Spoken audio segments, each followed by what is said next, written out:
Ang Pasko ay sumapit, tayo ay magsiaw.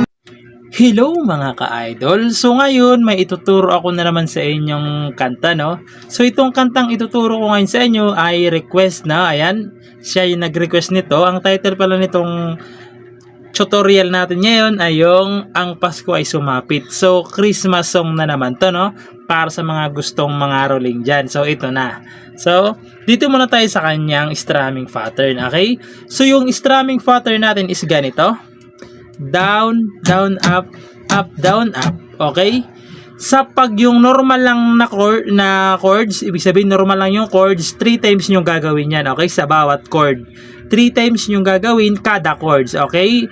Down, down, up, up, 3 beses sa isang chords, okay? Pag may asterisk naman, 4 na beses, okay?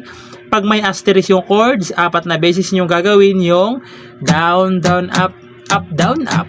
Okay? Pag wala namang pag nasa open close parenthesis naman yung chord is ganito lang. Down, down, up, down, up, lilipat agad. Okay? So pag may open close parenthesis yung chords, down, down, up, down, up. Okay, lilipat ka agad, no? Kasi iba-iba yung strumming nito. Baka kasi kayo malito kapag hindi ko inisa-isa yung strumming, no? So proceed na tayo rito sa kanyang verse. So yung verse niya rito, pang whole verse na pala ito mga ka-idol, nakalimutan ko lang, pang whole verse na siya. So ito A minor, yung A minor, second string, fifth string, tsaka fourth string. Ayan, at fourth tsaka third string pala, fourth string tsaka third string lang, ayan. A minor, sunod is E na may asterisk, so yung strumming dyan 4 na beses, okay? Bago lumipat. So ayan siya, yung E, third string, fifth string, tsaka fourth string. Okay, ayan. E. Tapos babalik na kayo ng A minor na walang open close parenthesis. Tapos pupunta kayo ng A7 pala, sorry, A7 na may open close parenthesis na. Ayan. Bali yung A7, second string lang, tsaka fourth string. Okay, A7. Tapos D minor na mayroon ding open close parenthesis. Yung D minor, first string, third string, tsaka second string. Ayan.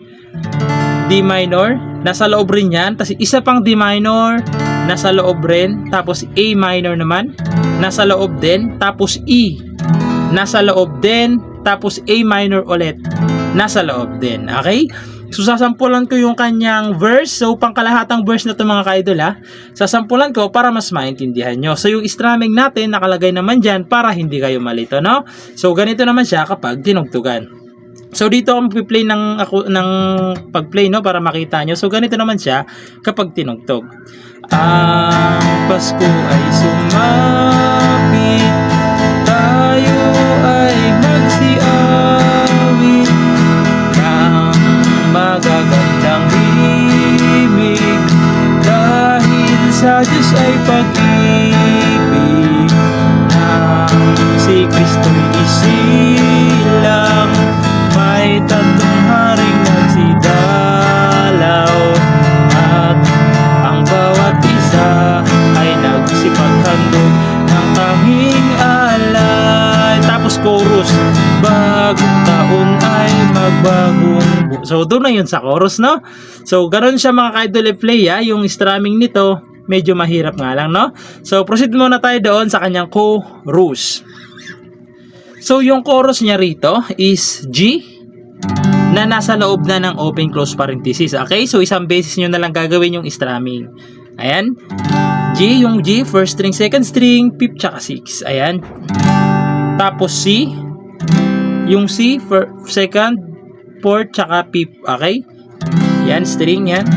Tapos E, tapos A minor, tapos D minor, tapos A minor, tapos B7. Yung B7, ito siya.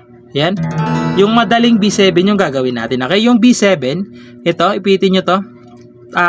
Fourth string, tapos second fret, third string, tapos second fret din, fifth string. Ayan yung B7. Tapos pupunta kayo ng E.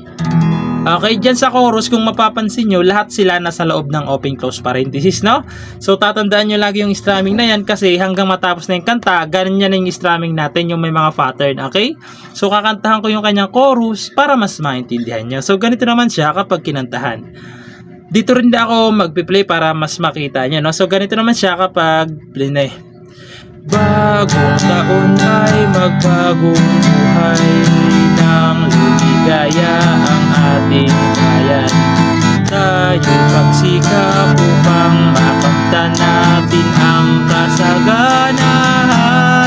Tapos babalik lang ulit kayo sa verse 2. Okay? So, doon sa part na tayo ay magsiawit dahil ang mundo'y tahimik. So, babalik lang kayo doon, okay? So, ganun lang siya, no? Strumming lang talaga sa kanya yung mahirap. So, ayun lang. Sana nagustuhan mo yung tutorial natin ngayon, idol. Yung nag-request nito. And goodbye and advance Merry Christmas.